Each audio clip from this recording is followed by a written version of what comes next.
La vocation chez les soignants. Alors la vocation, ça je suis personne pour juger la vocation, mais en tout cas l'idée qu'on s'en fait et le sacerdoce qu'on s'en fait de tu es soignant par vocation, surcoté. Okay. Parce que en fait, il faut accepter que on peut devenir soignant pour des raisons financières et des raisons économiques, parce que c'est des études des fois qui sont courtes, bien sûr, de stabilité, d'implantation, je sais pas. Moi, là, sécurité d'emploi. Pour plein de choses. Moi là j'ai l'exemple de quelqu'un qui est coiffeuse, son mari a déménagé et en fait elle reprend une formation de soignante parce que il y a des postes vacants. Il n'y a pas de poste vacant en tant que coiffeuse et il y a des postes vacants en tant que soignante, donc elle a repris une formation pour ça. Et c'est ok. Et je pense qu'elle ne s'est pas levée un matin petite fille en disant je vais être infirmière, kiné, médecin. Voilà.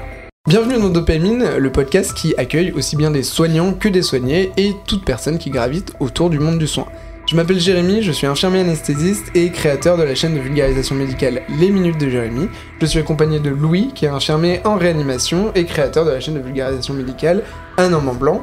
Et on est ravis d'accueillir Gary Lodren, infirmier anesthésiste, ingénieur pédagogique, directeur de recherche, formateur en simulation et en ludopédagogie, conteur, on n'a pas parlé.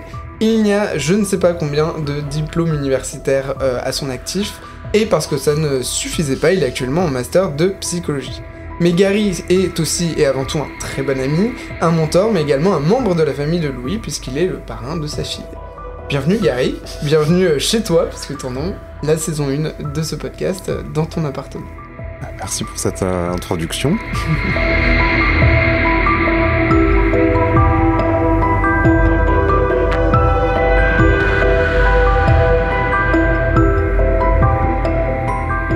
Gary, on va commencer tout de suite. On va briser la glace. On va faire un petit échauffement. Les questions, ça va être des questions rapides, à laquelle tu as le droit de répondre que par vrai ou faux, oui ou non. Pas de détails pour l'instant, on rebondira un petit peu sur les réponses par la suite. Okay. C'est bon pour toi ? Il y en a beaucoup, je pense que c'est pour lui qu'il y en a le plus. Ça va aller vite, ça va débiter. Très vite, allez, Allez, vas-y. La mitraillette ? Non. On accorde trop d'importance au diplôme en France. Vrai. L'infirmier anesthésiste est toujours un infirmier ? Vrai. L'intelligence artificielle pourra bientôt remplacer les formateurs. Faux. La simulation en santé devrait être présente partout. Dans tous les établissements, dans tous les services. Vrai. Il ne faut pas de compétitivité dans les escape games. Faux. Le débriefing peut être fait par des personnes non formées. Faux. Faire de la simulation coûte cher. Faux. Faire des escape games coûte cher. Faux.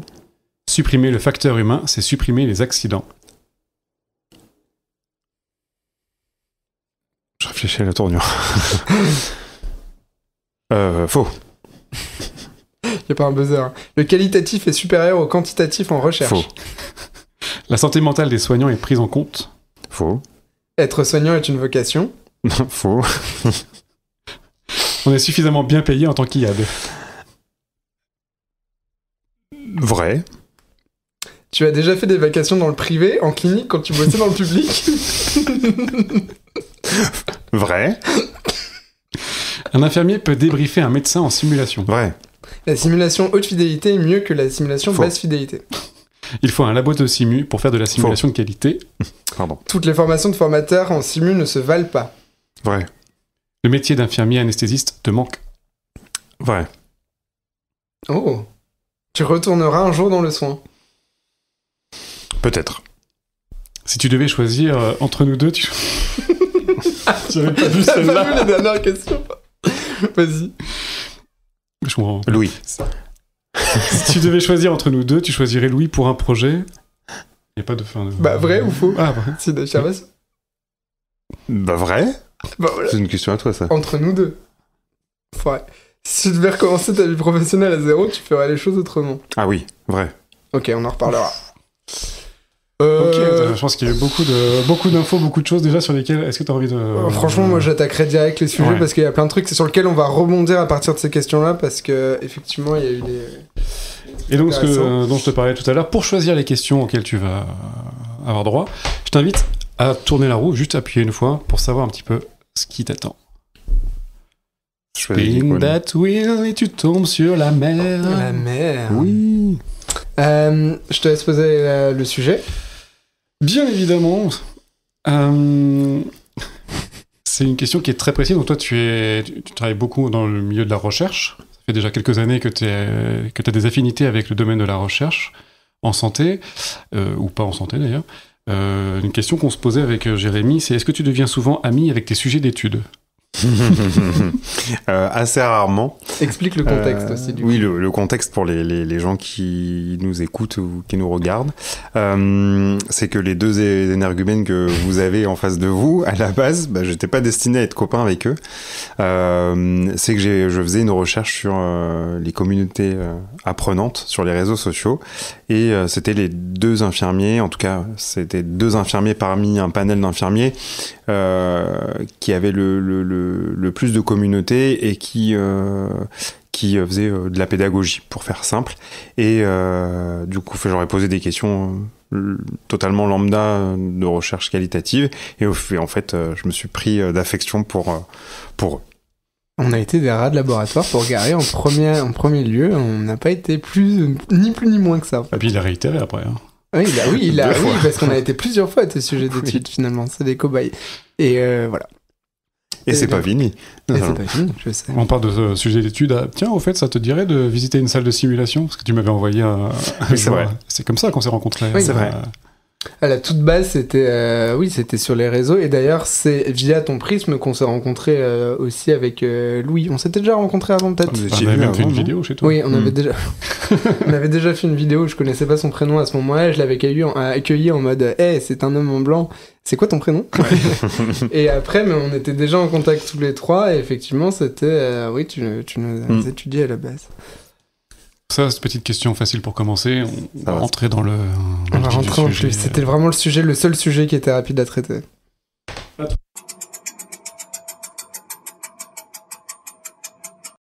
On est parti sur la balance. La balance, c'est un jeu qui ressemble un petit peu à l'échauffement. Je sais que t'aimes bien le petit côté balance. Ouais, en fait, d'ailleurs, alors le nom de cette activité vient de toi.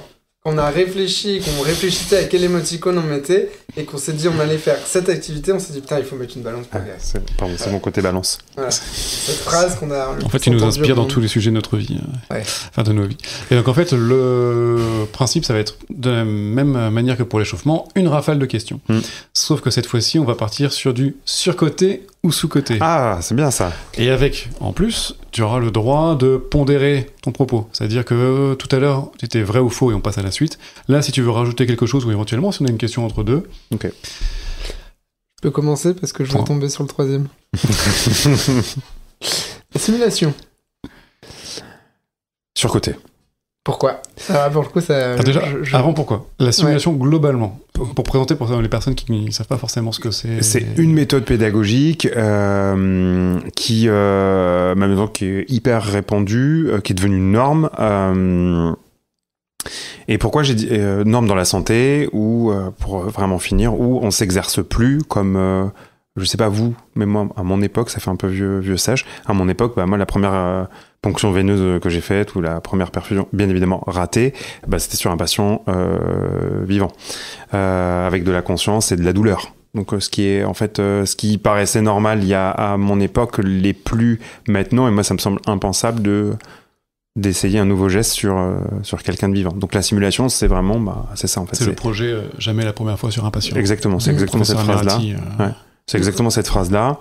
Maintenant qui est développée partout, à tous les niveaux de formation, ça c'est une très bonne chose. Et pourquoi j'ai répondu surcoté ? C'est parce qu'en fait on essaye de faire rentrer la simulation comme étant la solution miracle à tout. Et ce n'est pas la solution miracle à tout. C'est pour ça que j'ai dit surcoté. C'est un outil pédagogique parmi tant d'autres, mais c'est juste que c'est l'outil de référence dans les écrits pédagogiques. Oui, mais pour certaines choses, il y a des choses où la simulation n'est pas c'est pas le meilleur outil. Je prends toujours l'exemple de la voiture. La simulation, c'est une Ferrari ou une Rolls-Royce. Moi, je suis pas très très calé en voiture, mais en tout cas, c'est une voiture assez puissante et assez de luxe. Si tu as envie de faire des petits trajets de ville, je suis pas sûr que ta belle voiture ce soit le véhicule adapté. Voilà, c'est pour ça que j'ai dit surcoté. Typiquement, ce qu'on a fait de la simulation ensemble il n'y a pas si longtemps que ça, et pour la communication, il n'y a mieux qu'une application sur un iPad pour faire travailler la communication. Et c'est pas de la simu. Du coup. Ah non, c'est une des méthodes de simu, mais pas comme on l'entend, comme le grand public l'entend et les pédagogues l'entendent. Mais c'est parce que je pense aussi que ça vient du fait que la simu, avant d'arriver dans la santé, ça a été historiquement dans l'aviation et dans l'aérospatiale, et que pour eux, ils n'ont pas d'autres méthodes de pédagogie. Donc on a essayé de caler ça en se disant c'est la seule et unique... Alors pour être tout à fait exact, c'est d'abord la guerre, puis la... Oui, c'est vrai. J'ai chanté une étape. C'est mon petit côté balance. Ouais, c'est ça. Juste pour être clair sur un dernier sujet, je connais déjà ta réponse, la réponse. C'est pas que ta réponse. La simulation, souvent on entend parler de ça sur mannequin, haute fidélité ou pas. On a bien compris que c'était pas forcément que ça. On t'explique un cas. Tu viens faire ton soin sur un mannequin. C'est de la simulation ? Si je m'arrête à ça. Tu vois, j'ai envie de répondre aussi. Tu vois, si la réponse elle est pas fluide, c'est que... c'est que c'est long. Bah oui. Non, mais oui, c'est pour ça que Non, mais oui, exactement. Je souffre. Vas-y, qu'est-ce que tu voulais ? Non, vas-y. Non, mais c'est à toi de poser la question. Non, mais j'allais dire c'est procédural, donc c'est un geste technique, quoi. C'est comme quand tu t'entraînes sur un mannequin. Le procédural, ça peut être de la simulation, mais... C'est de la répétition. Il n'y a pas que ça, il y a le débriefing aussi, quand même. Ah oui, il y a plein de choses. J'ai fait exprès de le chanter dans ma définition. C'est pour ça que j'ai soufflé. Je savais ce qui me manquait. C'est la différence entre le drill et la simu, quoi. La réalité virtuelle comme outil d'apprentissage. Surcoté. Aussi. Mais pour les mêmes raisons. C'est parce que en fait, c'est très utile pour des choses précises pour le coup, mais ou de la formation de masse sur la réalité virtuelle. Par exemple, là j'y pense sur une formation sur l'hygiène hospitalière, c'est très bien. Tu laisses les casques à disposition. Si l'environnement immersif est bien monté, si les objectifs pédagogiques sont bien posés, c'est très bien. Tu le laisses dans les postes de soins. Toute l'équipe peut se former à sa manière. C'est des formations qui doivent être courtes. Moi, dernièrement, j'ai vu des formations sur casque à 3 heures. C'est un peu long. Ouais. Voilà. Et pareil, c'est apprendre un peu comme on voit dans les séries. Là, je prends un cœur, je le tourne, j'arrive à faire mon anastomose. Ouais, c'est un peu de la science-fiction, quoi. Oui. Ok, très bien. Surcoté dans ce sens-là, Oui, il y a un petit effet de mode aussi. Oui, il y a un effet de mode. Il y a un effet de mode. Harry Potter ? Surcoté. Ok, on s'attendra pas là-dessus. La vocation chez les soignants ? Alors la vocation, ça je suis personne pour juger la vocation, mais en tout cas l'idée qu'on s'en fait et le sacerdoce qu'on s'en fait de tu es soignant par vocation, surcoté. Okay. Parce que en fait, il faut accepter que on peut devenir soignant pour des raisons financières et des raisons économiques, parce que c'est des études des fois qui sont courtes, bien sûr, de stabilité, d'implantation, je sais pas. Moi, là, sécurité d'emploi. Pour plein de choses. Moi là j'ai l'exemple de quelqu'un qui est coiffeuse. Son mari a déménagé et en fait elle reprend une formation de soignante parce que il y a des postes vacants. Il y a pas de poste vacant en tant que coiffeuse et il y a des postes vacants en tant que soignante. Donc elle a repris une formation pour ça. Et c'est ok. Et je pense qu'elle s'est pas levée un matin petite fille en disant je vais être infirmière, kiné, médecin, voilà. Travailler au SMUR. Ouais, c'est dur parce qu'il n'y a pas de contexte, mais... Le fait de travailler au SMUR, de faire du SMUR. Donc du service mobile d'urgence et de réanimation. Surcoté. Encore une fois, c'est fantasmé. C'est un service parmi un autre. C'est un service parmi tant d'autres. On est d'accord. Les facteurs humains. Sous-coté dans leur utilisation, surcoté dans la hype et dans pareil que la simu, la réalité virtuelle, c'est la nouvelle chose à la mode qui est le messie qui va régler tous les problèmes de l'hôpital. C'est quoi le facteur humain pour les facteurs humains et organisationnels, pour le coup, c'est important d'avoir ce côté organisationnel. C'est tout ce qui va... tout ce qui est intrinsèque aux personnes, aux organisations et qui va... concourir un peu à la gestion hospitalière et la gestion des erreurs, la gestion des groupes, voilà. Grosso modo, j'ai fait vraiment quelque chose... Les efforts pour tenir une sleeve. Totalement sous-coté. Qu'on développera ça, on s'en garde un peu sous le coude pour après. La communication dans l'urgence. J'ai envie de dire comme le facteur humain, sous-coté dans l'utilisation générale dans la population soignante globale, sur-coté dans la hype. Les sujets de mémoire. Exactement. Okay. La recherche paramédicale. Extrêmement sous-coté. Ok, on aura l'occasion d'en rediscuter. Le fait de travailler en périphérie, c'est-à-dire pas à Paris, périphérie, province. Ah, sous-côté. Pourquoi ? Bon, parce que... Enfin, je mettrais Paris et je mettrais les CHU, globalement. C'est pareil, comme pour les gros CHU, tu veux dire Lyon, Grenoble, Rennes, voilà, comme ça fait... On a parlé des gros CHU. C'est... Non, mais les hôpitaux périphériques sont extrêmement sous-cotés. Parce qu'il y a cette aura de centre universitaire et en plus l'aura parisien. Oui. La santé mentale des soignants. Ça commence à devenir à l'équilibre, mais c'est quand même sous-coté. Ok. Là, tu dirais pas, c'est marrant, je t'attendais presque à que tu te dises sous-coté dans l'utilisation et sur-coté en termes de tout le monde utilise la santé mentale pour faire du business en fait maintenant. Enfin, t'en parlais comme ça. Il y a beaucoup de coachs. Et les nouveaux coachs dans tous oui, les et puis il y a beaucoup de... là, je réponds à ta place, du coup, vraiment, mais je te transmets mon idée, tu me dis ce que t'en penses. Moi, j'ai l'impression qu'il y a beaucoup d'hôpitaux qui essaient de combler quelque chose... genre, c'est comme si tu comblais une plaie avec quelque chose pour la camoufler. Quoi. Mais comme tout, en fait, il y a des vrais problèmes de fond, il y a des vrais problèmes systémiques, et il va y avoir un génie, entre guillemets, hein, c'est presque péjoratif ce que je dis, qui va avoir la bonne idée ou le dernier truc à la mode ou la dernière recommandation internationale qu'il a vue au congrès de je ne sais où. Ça va devenir une hype et en fait on va pas traiter les problèmes systémiques. Donc ça revient au même. Oui, on aurait pu dire exactement la même chose que pour la réalité virtuelle de la simulation des facteurs humains. C'est pour ça que ça me... Oui. Je me suis... Tu as bien fait. Les débriefings en service, ce qui est CREX, comité de retour d'expérience. Sous-côté, mais en fait T'as manque de contexte, mais je sais. Non, c'est même pas le contexte, c'est même pas les mots, c'est mal fait quoi. Donc sous-côté. C'est de la merde. C'est pas notre podcast. Non, c'est mal fait, pas vous, mais les CREX quoi. Et petit dernier, le café au travail. Sur-côté. Ok, on te laisse reprendre l'iPad pour abâcher le café. Mais c'est une erreur ça. Ah, c'est une erreur. La montagne. Enfin le sapin. L'arbre. Ok. Attends, vas-y, je te laisse faire le temps de... du coup, on en a déjà un peu parlé. Tu es du coup coordinateur de recherche paramédicale. On a déjà mentionné le fait que tu étais infirmier anesthésiste, tu as été EduxP, tu es ingénieur pédagogique. Étudiant éducateur spécialisé, attention, j'ai pas le diplôme. Oui. J'ai pas le titre. Bah, je ne savais pas, j'apprends des choses sur toi. Tu es actuellement en master de psychologie. Oui. Pourquoi ce parcours et est-ce que tu peux aussi reprendre un petit peu pourquoi les différentes étapes et pourquoi ces différentes étapes? Ok. Alors, mon parcours initial, on va pas pour le baccalauréat. Bon, félicitations. Brevet peut-être. Merci. Brevet. Certificat d'études. On n'a pas le droit de faire des... J'ai très envie de lever mes majeurs. Du coup, moi, j'ai fait de la biologie à l'université. Donc, de la biologie quand t'étais jeune. Quand c'était jeune. Moléculaire et cellulaire et moléculaire. Et je m'orientais, moi, plutôt sur une carrière professorale. Voilà. Donc ça, j'ai presque fini les 5 ans. Et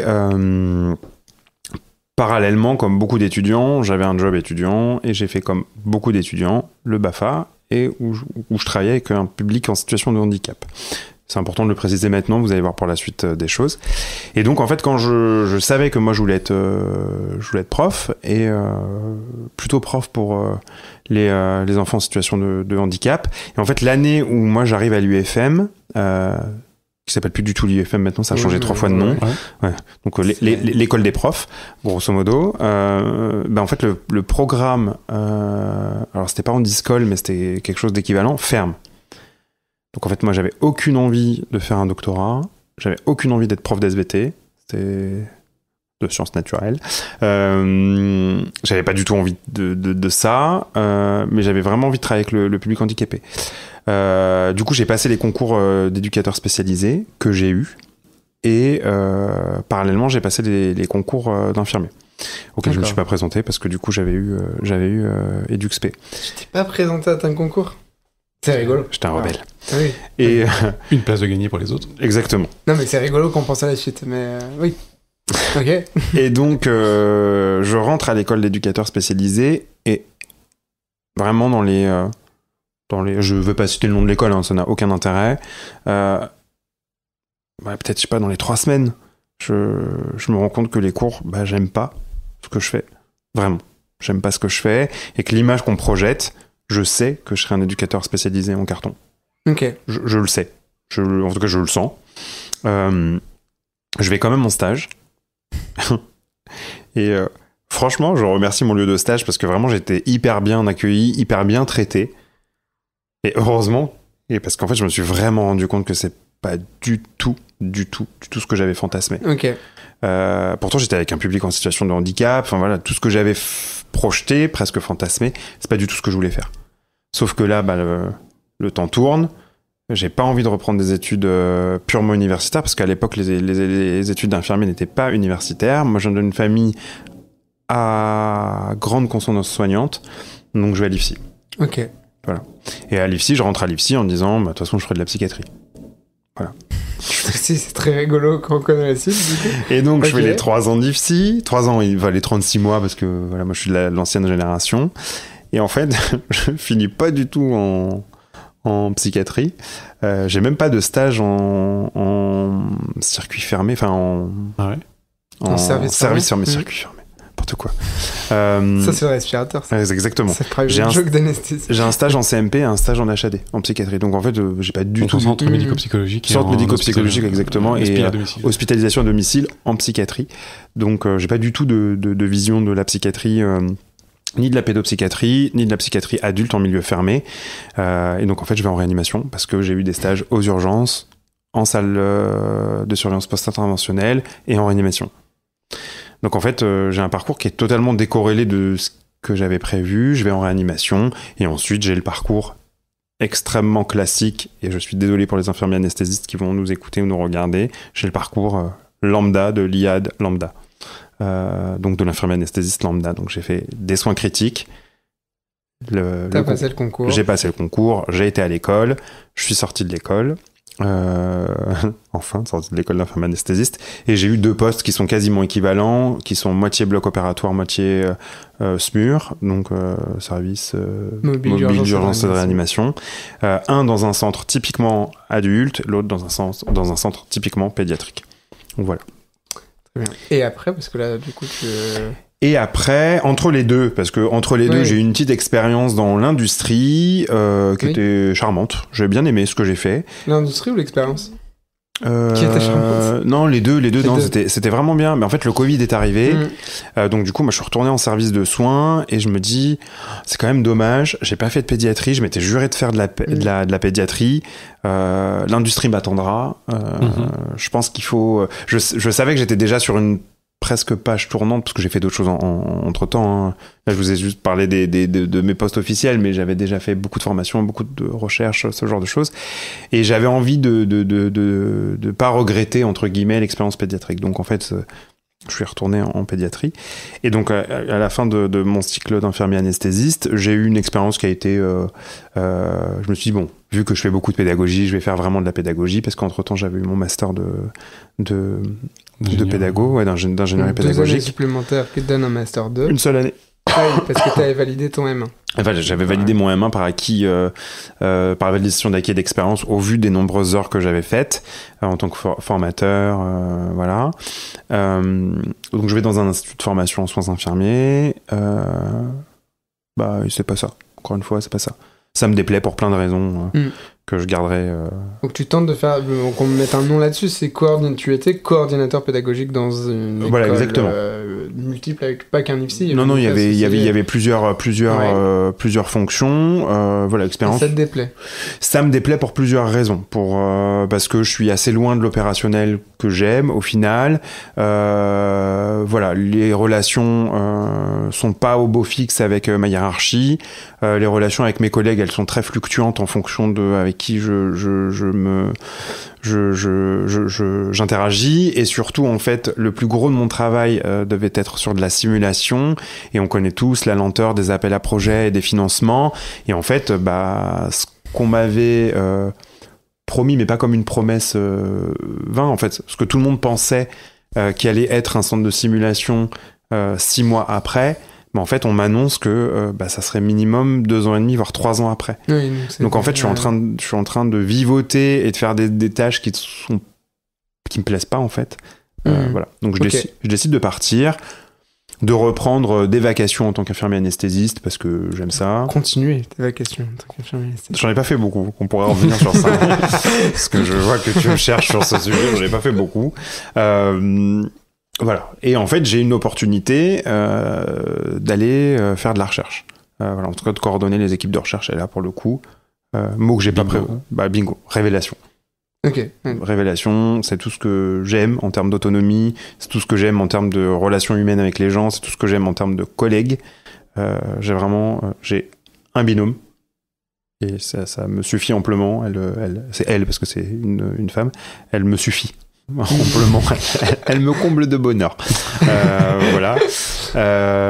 Non mais voilà, elle a. Enfin, je parle d'elle parce que. Bon, on la connaît, on sait très oui, bien vous la connaissez, mais donc elle a tout ce qui me manquait chez certains de mes collègues. Elle percute vite, elle est intelligente, elle voit loin, on parle le même langage.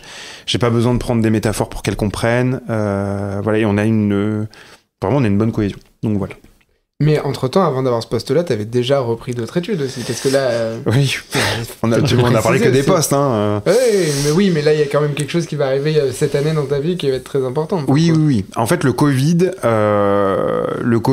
et certaines relations qui sont toxiques, on peut dire la vérité sur ce... C'est pour ça que t'es là. Voilà, les relations que j'ai vues toxiques au sein... En fait, le fait de partir, vraiment de faire de l'industrie, j'ai vu d'autres choses. En fait, moi, j'ai été biberonné soignant, en fait. Hein. Donc, j'ai connu en tant qu'expérience que les services de l'hôpital, même si je faisais des formations, les gens que je formais ou les gens qui me formaient, c'était que des soignants. En fait, je vais dans le monde... Alors déjà, le master, ça m'avait montré d'autres personnes. J'avais vu... il y a d'autres futurs possibles. Ah, bon. Donc déjà, ça avait cheminé. Et là, le fait d'aller dans l'industrie, j'ai vu d'autres modes de fonctionnement.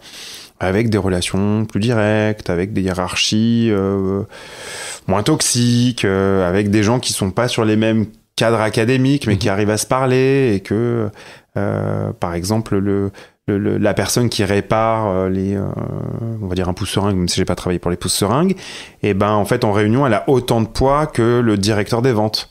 Voilà, je sais pas si si vous arrivez à vous projeter de... Voilà. Et en fait, le Covid arrive, je retourne dans cette ambiance-là que j'ai quittée. Je me dis, non, c'est pas possible. C'est malsain. Il y a quelque chose de malsain. Il y a quelque chose, et on parlait des problèmes systémiques. Et je me dis, au fait, si c'était presque ça, le problème systémique, et si c'était la culture du soin, qui était, la culture soignante, entre guillemets, pas les soignants eux-mêmes, mais la façon dont on... À tout niveau, tu parles ? Médicaux, paramédicaux je sais pas, parce que c'est comme tout, c'est quand t'as pas la connaissance du problème, c'est l'incompétent inconscient. Enfin voilà, quand tu sais pas que ça va pas, tu peux pas dire que ça va pas.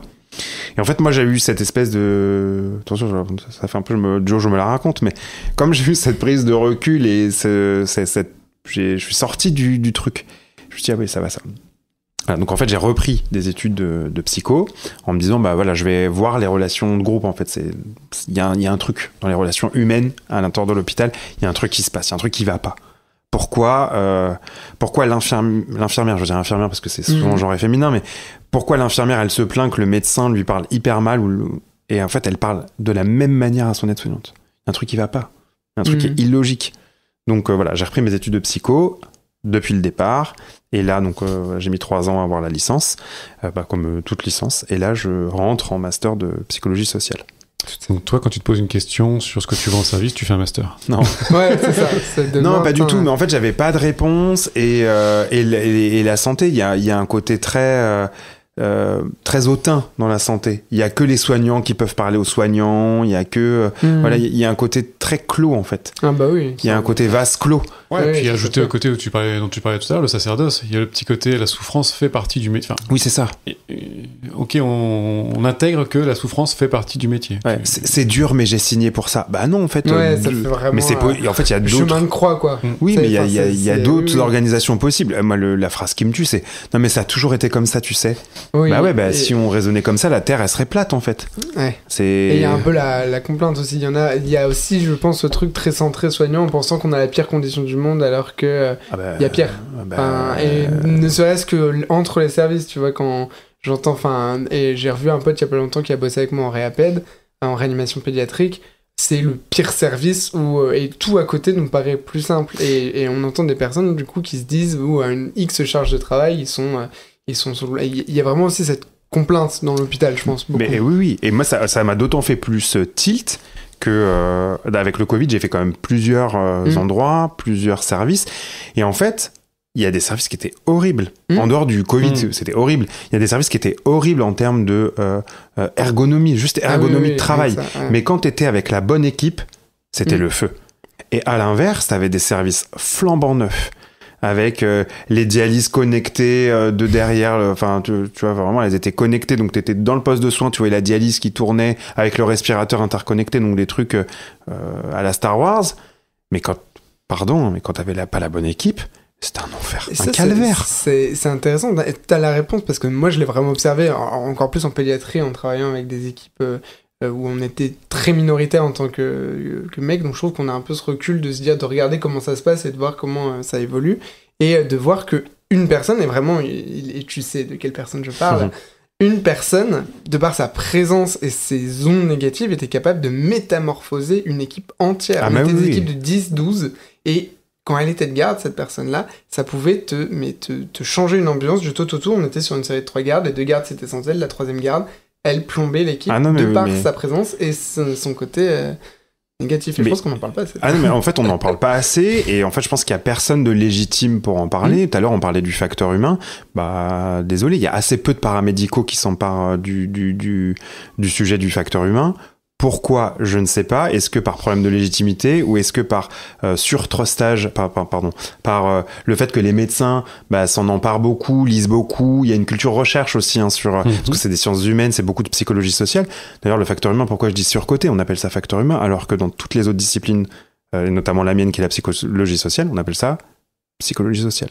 Voilà. Pourquoi inventer un nouveau mot pour un concept qui existe ? Je laisse ça en suspens. Mais c'est tout ça. C'est tout ce mélange-là qui m'a fait dire ok, j'ai été soignant, j'ai adoré mon métier, j'en parle même au passé, hein, j'ai adoré ce que j'ai fait, je pense que je l'ai fait de façon consciencieuse et plutôt honnête, mais je pense qu'en fait il faut... Voilà, je pense que ma nouvelle place c'est d'être psychologue social pour justement analyser toutes les choses et trouver des solutions. Et je pense qu'il y a des gens qui doivent s'entendre dire... Mireille, parce que t'adores ce mot Mireille, désolé pour toutes les Mireilles qui vont nous écouter, Mireille, ton comportement là, par des faits objectifs, parce que la psychologie c'est quand même objectif, surtout parce que moi je suis une psychologie qui est plutôt très scientifique, très expérimentale, ton comportement objectivé est nocif pour des choses objectivables. Ok, voilà. Justement, tu parles de solutions, parce que c'est bien d'analyser, c'est bien de mettre en lumière, ok, il y a un problème, voilà comment il arrive, voilà pourquoi. Est-ce que franchement il y a des solutions derrière ? Parce que lui dire ça, Mireille, enfin on l'a déjà tous essayé, hein, je veux dire... Et pas forcément avec... Oui, il y a des solutions parce qu'en fait, heureusement, on se rend compte que... on connaît, hein, on nous a demandé souvent de... C'est pour ça que tout à l'heure tu me disais les hôpitaux périphériques. Moi, les hôpitaux... je fais une micro-digression. Quand je suis arrivé d'un hôpital périphérique à la grande institution qui est la PHP, je suis arrivé... Et moi, dans l'hôpital périphérique, en fait, on avait des attaches membres pour les patients en réanimation, pour pas qu'ils enlèvent le matériel qui leur support ventilatoire qui leur permet de survivre. Et donc, en fait, quand le patient sortait de la réanimation, on reprenait ces attaches membres et en fait, on les désinfectait et on les remettait, on les faisait sécher, on les remettait en service. Comme les gens feraient leur linge classiquement à la maison. Et donc il y avait ça, et moi je n'avais pas les petits bouchons pour les seringues. Donc en fait on remettait nos aiguilles, ce qui est formellement interdit normalement. Voilà. Je suis arrivé à la PHP, moi j'ai pas eu de transition. Je suis arrivé, donc premier patient sort, donc déjà je vois ces petits bouchons. Avant le patient sort, je dis à quoi ça sert ? Je dis tu me regardes de haut, qu'est-ce qu'il veut le pecno ? C'est des bouchons quoi. Et pareil, en fait à un moment je prépare un bain je fais la même. De désinfection. J'ai fait la même. Et on me dit mais qu'est-ce que tu fais ? Et je dis je désinfecte des trucs. On me dit mais attends, viens voir. On m'emmène dans la réserve. En fait il y a l'opulence de matériel. C'est ça. Et on jette. Tout ça pour dire qu'en fait on se rend compte que la qualité, ça coûte cher. Donc comme à l'hôpital périphérique où en fait on récupère et on fait ce qu'on peut parce qu'on n'a pas le budget. Mais en fait là les gens se rendent compte que la non-qualité ça coûte plus cher que ce que coûte la qualité. Et donc en fait oui les solutions pour Mireille elles vont exister. Parce qu'en fait, les agissements de Mireille, on se rend compte, notamment avec les études en psycho, que par exemple, si là j'ai une dispute avec Louis, l'ensemble des acteurs de cette pièce va être impacté par cette dispute, même s'ils n'en sont pas du tout les auteurs. Enfin, voilà, même si Louis, je sais pas, si on se dispute sur tu m'as pas rendu mes clés ou t'as laissé ta tasse dans l'évier, enfin peu importe, et ben on sait que ça va baisser la performance des gens qui ont entendu cette dispute. On le sait, ça a été montré, ça a été objectivé. Et donc en fait là, les pouvoirs publics et les administrations, elles se saisissent de ces problématiques-là. Donc parce que la qualité, ça coûte super cher. Voilà. Ok, c'est une très belle. Je pense pas que tu pouvais faire mieux. Moi, sur ce sujet, j'ai une dernière question parce qu'on a d'autres trucs sur l'iPad de dispo. Je me pose la question, je te pose la question à toi parce qu'on me l'a posée à moi et que j'ai pas trop su y répondre. Et Louis marche dans tes traces aussi comme moi parce qu'on est tous les deux, sans doute, on va tous les deux passer le master d'ingénierie en pédagogie très certainement. J'ai eu beau faire IAD, je suis pas complètement sûr que je reprendrai pas d'autres études après. Est-ce que tu es convaincu qu'une fois psychologue, tu seras satisfait? Ou est-ce que tu te chercheras encore? Est-ce que tu peux être satisfait? Ou est-ce que tu as trop besoin de changer et d'évoluer? Alors, le problème, je me suis posé cette question. Le problème, c'est encore une fois, c'est dans l'environnement dans lequel on évolue. Et c'est une des premières questions que vous m'avez posées. Est-ce que le diplôme, ça fait tout? Malheureusement, on est dans une, et la santé en fait partie. Si t'as pas le bon diplôme, bah t'as pas le droit de citer, t'as pas le droit de parler. Les études de psycho, je les ai aussi reprises parce que quand j'ai écrit sur les communautés apprenantes, on m'a dit monsieur, c'est bien beau votre petit master de sciences de l'éducation, mais vous n'êtes pas psychologue, donc en fait vous n'avez pas sujet à parler. Ok, bon, je les ai un peu reprises par défi aussi. Et donc en fait en santé, quand t'as pas le bon diplôme ou quand t'as pas le diplôme tout court, t'as pas le droit de citer. Et en fait on a tous connu des gens qui sont diplômés et malheureusement qui sont pas bons. Et à partir du moment où t'as ton diplôme, t'as le droit de tout faire. Et t'es inarrêtable. C'est ce que je dis, grosso modo. Donc tout ça pour dire que, en fait, je pense que là, en tant que psychologue, j'aurais, social, surtout, je tiens à préciser la spécialité. Donc c'est psychologue des groupes et des interactions et tout ça. Je pense que oui, j'aurais une grande part de satisfaction. Mais en fait, comme c'est des sciences humaines, ça bouge tout le temps. Et en fait, la mouvance fera que j'avancerai en même temps, donc je pense que ça va me canaliser. Donc tu penses que tu t'arrives à ton objectif final au final, mais qui n'était pas ton objectif du départ? Non, qui n'était pas mon objectif de départ, parce que soit parce que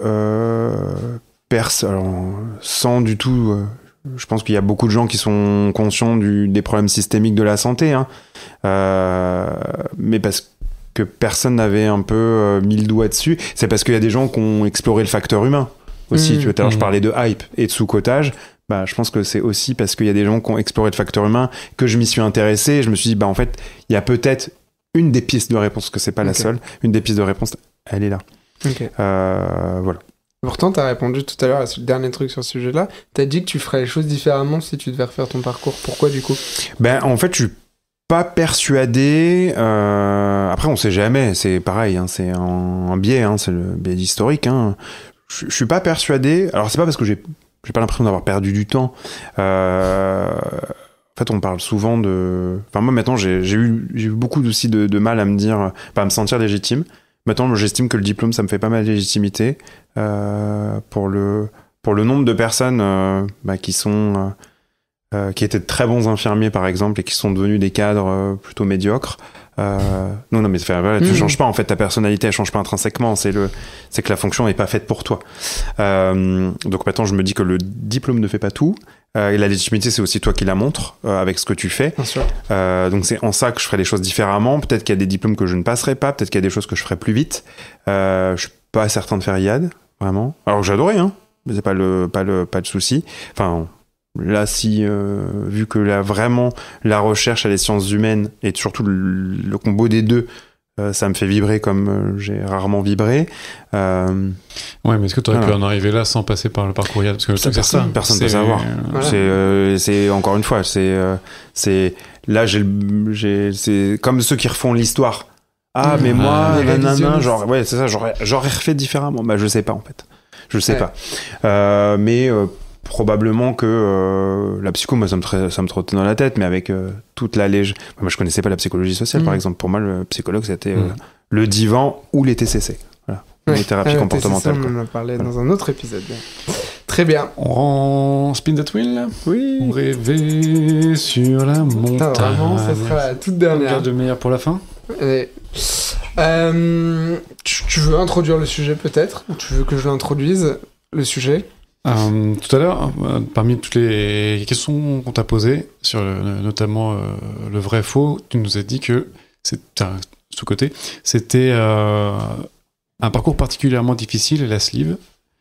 Toi, t'es passé par là. Alors déjà, c'est quoi une sleeve? Alors la sleeve, c'est une opération chirurgicale qui consiste à réduire une bonne partie de l'estomac dans les cas d'obésité morbide pour perdre du poids. Et donc là, je vais faire le beauf de base. Donc c'est la solution de facilité. Absolument. Bah non, en fait... Non, c'est pas facile. Oui, les gens peuvent penser que c'est facile parce que tu te fais endormir, tu te fais découper un morceau d'estomac, tu peux plus manger donc tu maigris. Alors déjà, avant d'arriver à cette conclusion qui est tirée par les cheveux, il y a un parcours qui est extrêmement long. Parle un peu de ton parcours parce que c'est intéressant. Alors, question toute bête, tu pesais combien avant? Parce que là aujourd'hui on te voit tel qu'on est, nous on t'a connu. Oui, en situation d'obésité. Alors ça va être une réponse qui va peut-être frustrer les gens parce qu'en fait, je peux pas savoir jusqu'à combien je suis monté. Le poids que je vais vous donner, c'est le poids auquel je me suis pesé avant d'aller voir le chirurgien. Enfin, d'abord la diététicienne, puis le chirurgien. Donc, t'avais déjà commencé à... J'avais déjà commencé à perdre un peu, mais à des poids aussi extrêmes, 3 kilos, en fait, on les perd relativement vite. Donc, je dis relativement vite. Hein, je dis pas que c'est simple. Mais les variations de poids sont rapides parce que il y a un surplus. Le maximum pesé, c'était 147 kilos et quelques centaines de grammes, mais je l'avais, je sais pas si vous vous rappelez, je l'avais pendant un moment, mais je l'ai plus. Et voilà, j'ai pesé 147 et je me suis fait opérer à 143 kilos. Et qu'est-ce qui t'a amené du coup à cette démarche? Comme tu disais, il y a tout un parcours. Enfin, tu peux pas te pointer dans une clinique d'un coup et dire je veux faire une sleeve. C'est impossible. Non, c'est impossible. Il y a un parcours de minimum 1 an avec différents professionnels de santé. Alors il y a des fois il y a des cliniques. Alors moi je suis passé par la clinique, mais l'hôpital public propose aussi ce genre de parcours et c'est pas plus ou moins long, hein. C'est voilà, moi la clinique, j'y suis allé pour des raisons plutôt personnelles. Il y a des cliniques qui vous proposent le parcours de soins en 3 jours. On se fait hospitaliser pendant 3 jours et on voit les différents professionnels, mais ça n'enlève en rien le délai incompressible qui est de 6 mois minimum, je crois, si je dis pas de bêtises, jusqu'à 1 an. Moi ça a duré 1 an parce que j'ai vu les professionnels en libéral, donc je les ai vus progressivement. Donc tu vas voir donc déjà il faut prendre la décision de commencer un parcours. Le premier professionnel que tu vas voir, c'est le chirurgien. Et en fait, t'as l'impression que c'est lui qui commande, alors que pas du tout. Le chirurgien, moi, il m'a présenté... J'ai été voir plusieurs chirurgiens, des gens avec qui j'avais travaillé en vacation, d'autres qu'on m'avait conseillé, et j'ai choisi... Du coup, déjà, il y a une partie qui est particulière pour un soignant, parce que je passe de soignant à patient. Donc, j'ai pas choisi les gens que je connaissais, avec qui j'avais travaillé. Parce que autant je les aimais bien, et désolé s'ils écoutent le podcast ou s'ils le voient, autant en tant que chirurgien, et quand j'étais lauréat, le feeling passait, autant j'ai pas du tout aimé le feeling en tant que patient. Et ça, je m'étais promis de garder mon feeling. C'était quoi le décrochage entre les deux? Et en fait, je pense à un chirurgien en particulier qui m'a dit on fera la sleeve. Alors qu'il y avait à l'époque, je suis pas spécialiste de la chirurgie bariatrique, je suis désolé si je dis des choses qui sont plus dans les recommandations. À l'époque où moi je l'ai faite, donc en 2021, il y avait 3 solutions qui étaient proposées, la sleeve, le bypass et l'anneau gastrique. En tout cas, les chirurgiens se devaient te présenter les 3 solutions. Et il y en a qu'un qui m'a présenté toutes les solutions. Il m'a dit qu'on ferait le parcours et qu'on déciderait de la meilleure solution en fonction du parcours. C'est avec lui que t'as été. Et c'est avec lui que j'ai été. Voilà. Donc c'est le premier que tu vois, et ensuite tu vois différents professionnels. Donc j'ai vu un gastro-entérologue avec une fibroscopie gastrique, donc une première anesthésie générale. Donc j'ai vu un anesthésiste, j'ai vu un endocrinologue, j'ai vu un ORL, j'ai vu un dentiste, ce qui est assez rare de voir les dentistes, pour voir si j'avais pas de problème de mastication. J'avais pas de problème à la mâchoire pour mastiquer. L'ORL, c'est pour voir si j'avais pas d'apnée du sommeil. Donc j'ai fait une polysomnographie. Ah oui, je me rappelle de ça. Vous étiez ensemble quand on a fait le facecam, le FaceTime. Exact. J'ai vu l'endocrinologue pour voir si j'avais pas de problème endocrinien, si l'obésité venait pas de là. Et bien évidemment, les 2 professionnels les plus importantes que j'ai pu voir, c'est la psychologue, qu'on voit plusieurs fois, et la diététicienne, qu'on voit plusieurs fois, qui peuvent être un psychologue et un diététicien, bien évidemment, mais moi, dans mon cas, c'était des femmes, que tu vois plusieurs fois, et c'est elle qui donne le go, ou le no-go. Ok. Voilà. Déjà, oui, avant de dire la solution de facilité, il y a tout un test avant, pendant 1 an, où ils vont essayer de voir si, avant de passer à la chirurgie, il n'y a pas d'autres solutions. Voilà. Pour, c'est exactement ça. Et il y a une perte de poids à avoir aussi. Si tu te fais pas opérer, enfin si t'arrives à 147, tu te fais pas opérer. En tout cas pour mon cas et de ce que j'en ai compris, tu te faisais pas opérer à 149 ou à 150. Il fallait être capable, et ça c'est la diététicienne qui te faisait le test, en l'espace de 1 mois ou 2 mois, de perdre du poids. Donc ça voulait dire que tu étais capable de suivre les règles hygiéno-diététiques. Et moi, j'ai eu un suivi qui était vraiment très bien. Et il faut savoir que les suivis de sleeve, alors encore une fois, c'était valable en 2021, je ne sais pas aujourd'hui, mais en tout cas, après le suivi diète, tu vois une fois la diète, une fois que t'es opéré, et c'est plus obligatoire de les voir. Ah ouais. Et pareil pour la psy. Ah ouais? Ouais, tout à fait. Alors qu'on sait très bien, on en parlera après, mais l'alimentation, elle change totalement quand on a une sleeve. Ah bah oui. Il faut voir et puis il y a le sport, un truc qu'on voit pas. Moi, je pense qu'il faudrait un APA ou quelque chose, il faudrait quelqu'un qui t'accompagne dans le processus de physique. De remusculation, etc. De remusculation, de posture, parce que, en fait, moi, j'ai eu beaucoup de troubles de l'équilibre. Post-sleeve, mais parce qu'en fait j'avais mon schéma corporel qui est intrinsèquement lié à mon psychisme, hein. En fait j'ai quand même perdu la moitié de mon poids, c'est ouf de en quelques mois, se représenter et tu changes tes repères, donc moi je pense qu'il faudra un APA, donc moi j'ai quand même continué le suivi. Un APA, un enseignement d'activité physique adaptée, donc c'est quelqu'un qui fait la réadaptation par le sport. Oui, par le sport, pour résumer. Voilà, dont c'est le métier d'accompagner les gens à la rééducation sportive. Réadaptation. Attention, on va se mettre les kinés à dos. Pardon, désolé les kinés. Moi, j'ai continué ce suivi-là, mais c'était sur mon propre chef et sur mes deniers personnels surtout. J'ai pu faire ce suivi-là parce que c'est horrible de le dire, mais parce que j'avais les moyens de le faire et que j'étais professionnel de santé, notamment infirmier anesthésiste dans un gros service de chirurgie digestive où je voyais les reprises de bypass et de sleeve qui n'avaient pas marché. Donc en fait, moi, je savais déjà quels étaient les échecs. C'est important que tu parles d'échecs parce que, encore une fois, pour les personnes qui pensent que c'est une solution miracle, etc., il y a beaucoup, enfin il y a une part, j'ai pas la proportion, mais il y a part des d'échecs, malgré, et c'est quoi du coup l'échec? Qu'est-ce qu'on appelle l'échec Encore une fois, moi c'est ce que je vais voir avec ma représentation. Attention, là c'est le patient qui va parler, pas le soignant. Moi de ce que j'ai pu voir, parce qu'au final les rendez-vous on les prend à peu près au même endroit, on est plusieurs à se faire opérer au même moment. Soit tu as des complications chirurgicales qui sont inhérentes à la technique, donc des fistules, ce genre de choses. Donc c'est pas des échecs, c'est des complications. Et il y a des échecs. Moi, une des premières questions que la psychologue m'a posée, c'est si je vous dis, est-ce que vous pourrez mixer un Big Mac? Dans ma tête, je me dis, mais elle me prend pour un imbécile. Je sais qu'il y en a qui le... Et en fait, parce qu'il y a des gens qui le font. Et moi, un des premiers souvenirs de sleeve que j'avais, et j'étais pas en situation d'obésité, j'étais infirmier en réanimation dans un hôpital périphérique, donc ça date de au moins 2011. Au moins. C'était une dame qui avait fait un bypass ou une sleeve, enfin peu importe. Et en fait, elle a cassé ses sutures sur une sleeve qui était fraîche de quelques jours. En mangeant un barbecue, ils ont retrouvé des morceaux de saucisses entières. Donc moi déjà j'avais cette représentation-là que c'était possible, les échecs. C'est fou, parce que quand on voit ce que tu mangeais, toi, après, t'avais mangé un bout de pain, c'était le bout du monde, quoi. On peut parler, donc t'as eu ton opération, on va reprendre pour les personnes qui connaissent pas l'opération de la sleeve aussi, parce que t'as déjà parlé du mixé un peu.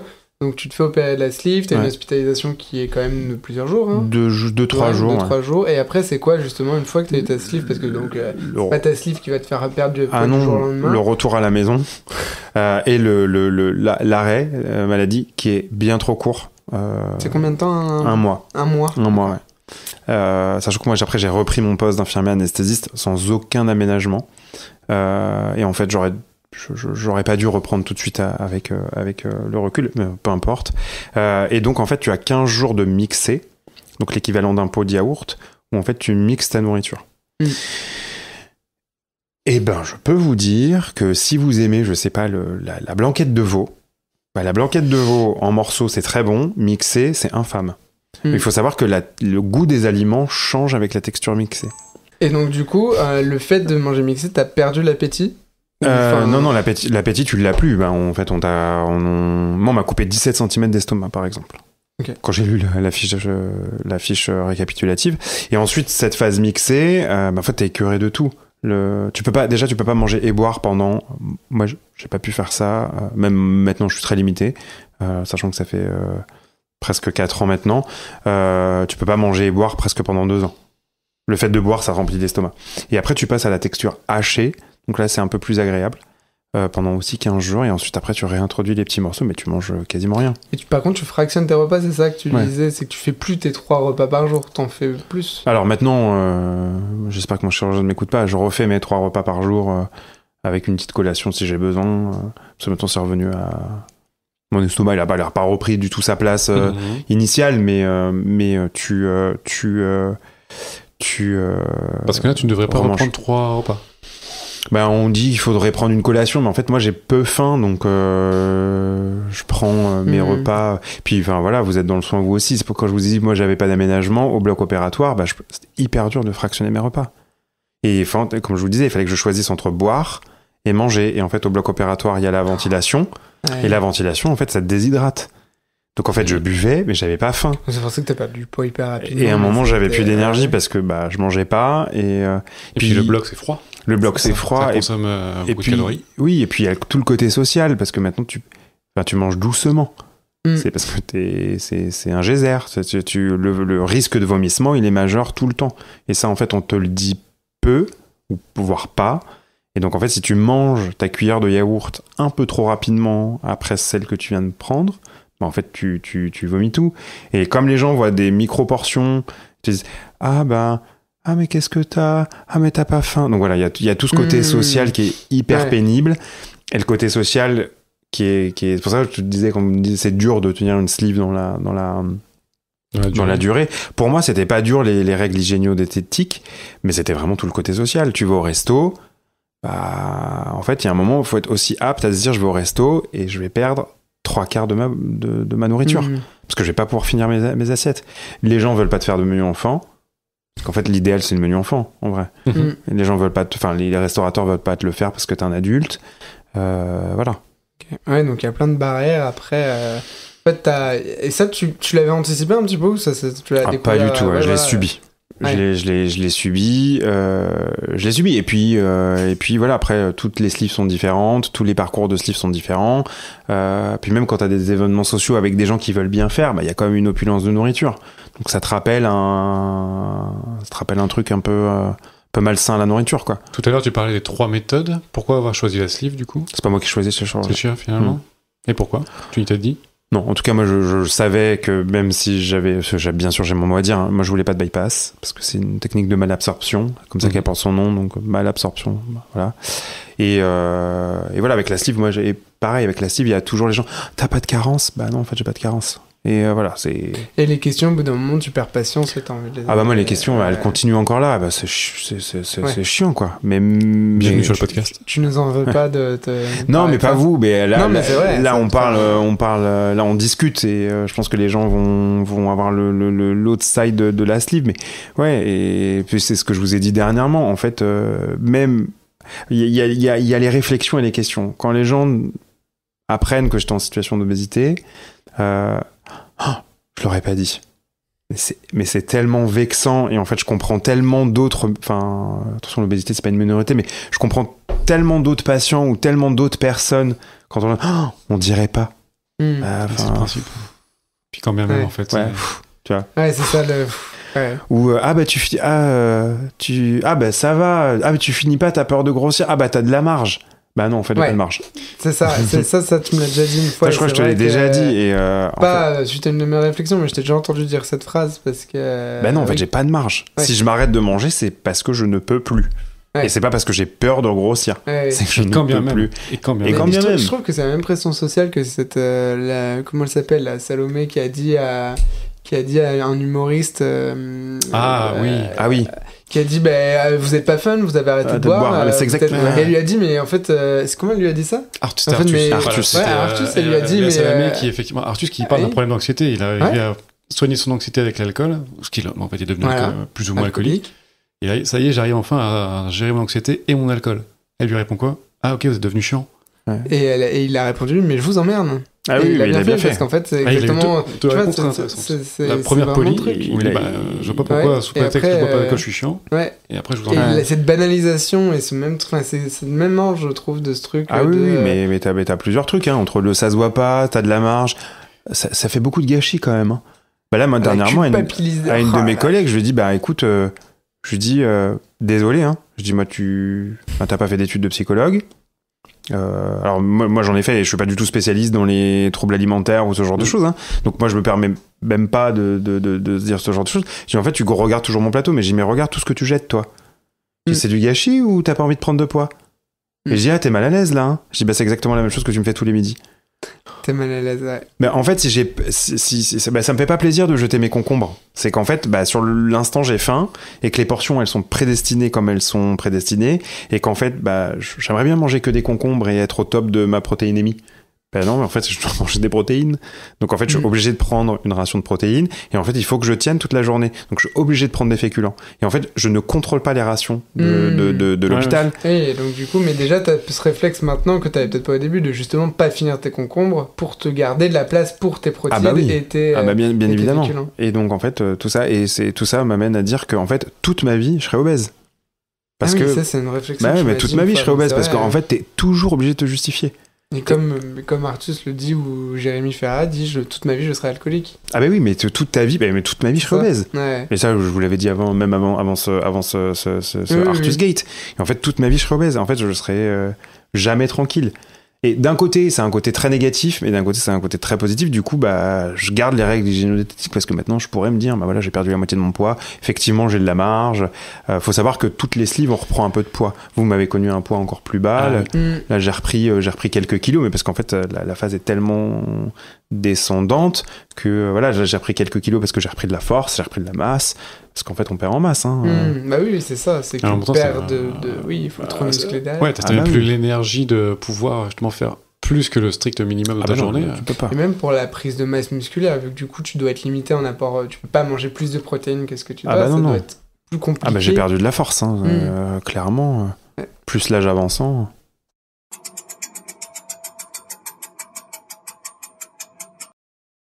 La dernière, en fait, on a demandé à des personnes qu'on trouvait importantes, notamment importantes pour toi, de nous faire un petit mot. Bravo. Nous disons un petit peu, quand vous pensez à Gary, qu'est-ce qui vous vient spontanément à l'esprit? Et on a eu une première lettre. On a eu un premier courrier. Je te dis pas encore de qui ça vient. Je vais essayer de la lire sans bafouiller. Je trouve ça très... Très très chouette. Très, très dur à lire. Gary, en étant enfant, était calme, curieux, et il fallait tout lui expliquer. Sa question favorite, c'était « Pourquoi ? Et pourquoi ? Et pourquoi ?» Devenu grand, Gary, c'est toujours le même. Toujours gentil, calme, serviable et aimant. Il est volontaire, et vu toutes les études qu'il a menées à bien, je suis fier de mon petit-fils. Je lui souhaite le meilleur pour sa vie future, car il mérite, pour sa gentillesse, pour son courage, sa mamie. Toi aussi t'es enrhumé, et je te la laisse bien évidemment. Donc merci beaucoup à ta grand-mère et à ta maman d'avoir joué le jeu. En plus elles n'ont pas eu beaucoup de temps. Mais on s'était dit que c'était... Pour toi c'est des personnes importantes. La vague impression, en tout cas. Attends, On en reparle 5 minutes. On dirait Euh, les journalistes au carnassier. Alors Oui, ça va être compliqué de parler, hein. Mais je pense que la réaction émotionnelle, elle montre l'attachement que je peux avoir. Bravo. J'espère que vous avez bien galéré avec le son. T'inquiète, on laissera tout. Oui, mais c'est vraiment, c'est attaché, c'est un faible mot, hein. D'ailleurs, vous me connaissez bien et vous savez qui je désigne par le mot mes parents. Mes parents, c'est ma mère et ma grand-mère. Voilà, parce que j'ai un schéma familial qui est ce qu'il est. Et ouais, non, c'est hyper important pour moi. C'est un socle. C'est sur. c'est un point d'ancrage. Ouais, je me repose sur ça.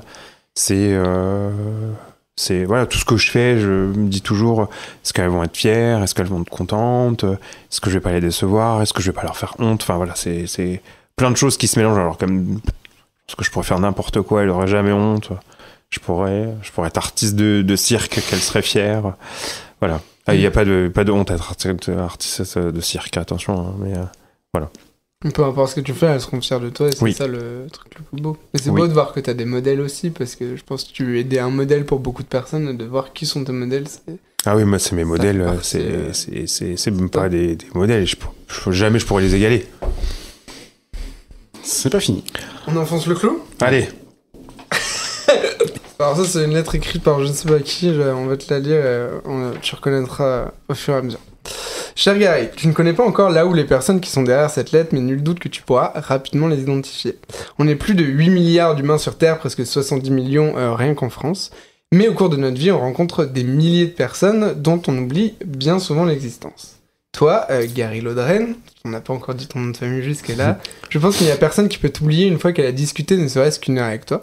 Parce qu'en une heure de temps, bien que ce soit la première heure que tu passes avec la personne, tu auras déjà réussi à cerner sa personnalité. T'as littéralement un don pour ressentir les émotions des autres, leur potentiel, leurs points forts, leurs faiblesses, leurs vices et leur loyauté.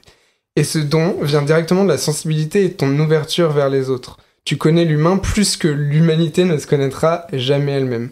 Dans ta vie, t'as été plusieurs fois trahi, plusieurs fois rabaissé, écrasé. Et pourtant, rien ne parviendra jamais à t'écœurer de l'humanité. Tu accorderas toujours ta confiance en étant simplement beaucoup plus sélect qu'auparavant. Tu vois toujours le bien là où il est, tout en étant totalement lucide sur l'obscurité dont peut faire preuve l'humanité. Nous faisons partie des personnes à qui tu as choisi d'ouvrir ton cœur, que tu as choisi d'accompagner, de guider, de protéger, d'élever.